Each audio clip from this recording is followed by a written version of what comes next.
On the pickleball court, there are typically three types of outcomes that end a point. Number 1, a winner. Number 2, an unforced error. And number 3, a forced error. A winner is a shot that is untouchable before the second bounce, e.g. a passing shot. Winners are typically memorable shots, especially for the person that hit them. An unforced error is a returnable shot that is flubbed as a result of poor execution. A forced error, on the other hand, is a returnable shot that is flubbed as a result of good play by the opposing team.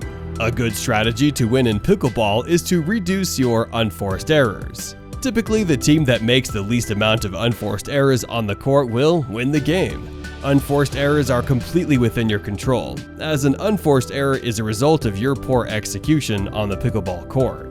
However, at some point in the journey to develop their skills, pickleball players will be able to consistently get the pickleball back over the net and in between the lines of the court. In other words, pickleball players will consistently reduce or even eliminate their unforced errors. So, in order to win a game against these pickleball players, you will need to turn to forced errors. You need to make your opponents make forced errors with good play yourself. Now, before answering the question of how do you make your opponents make forced errors, it is important to note that forced errors should be the goal over hitting winners. Winners are exciting and obviously excellent shots to hit on the pickleball court because it leads to winning points. However, generally speaking, winners are high-risk, high-reward shots. In other words, winners are low-percentage shots, which means that they could lead to unforced errors by you. And as noted previously, reducing and eliminating your unforced errors should be a foundational goal of your pickleball game in order to win. Rather than focusing on winners and playing low-percentage pickleball, you should focus on forced errors. This is because forced errors are quality shots that balance playing aggressively and putting pressure on your opponents in order to win points. On one hand, with reducing your unforced errors on the other hand. To make your opponents hit forced errors on the pickleball court, there are a variety of strategies that you can employ, which include speed. Increasing the pace of the pickleball can force your opponents to make errors, as they try to catch up to the fast speed of the ball. Further, changing speeds, e.g. sometimes fast, sometimes off speed, is another way to frustrate your opponents into making forced errors. Spin. Using topspin, backspin, side spin, etc., and mixing up these different spins will cause your opponents to make forced errors. Placement. Placement is crucial in making your opponents move on the pickleball court. Making your opponents move, especially if you can make your opponents move while trying to hit the pickleball, will lead to forced errors. Take time away. Pickleball is a fast game with little time to react, since you are so close to your opponent on the court. To apply even more pressure, take time away from your opponents by always taking the pickleball out of the air and always holding the kitchen line. Keep back.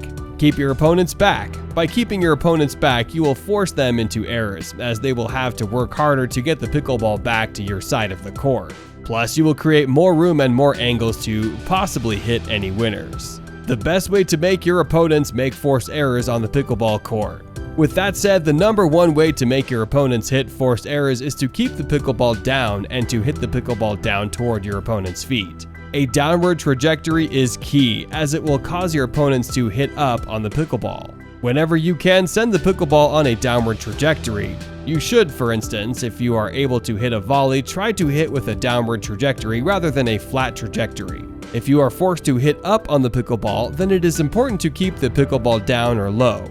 E.g., use a reset or a dink to neutralize the point. This neutralizing shot by you should have the goal of requiring your opponent to have to hit up on the pickleball, whether by hitting another dink or by hitting another shot with an upward trajectory. Hitting with a downward trajectory is the best way to cause your opponents to make forced errors. It is important to note that your downward trajectory may not directly result in a winning shot. However, by hitting with a downward trajectory, you will cause your opponent to hit with an upward trajectory.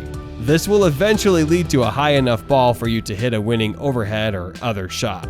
To summarize, your baseline goal should be to reduce or even eliminate your unforced errors. However, at some point, you and your opponents will reach that level of skill where you will not have any unforced errors. At that point, it is important to turn your attention to causing forced errors, to putting enough pressure on your opponents that you make them make errors. To do this, you have a number of tools in your toolkit, the best of which is to focus on hitting with a downward trajectory. Hit down, make your opponents hit up, cause more forced errors, and win more points on the pickleball court. Thank you for watching, and we'll see you guys in the next video.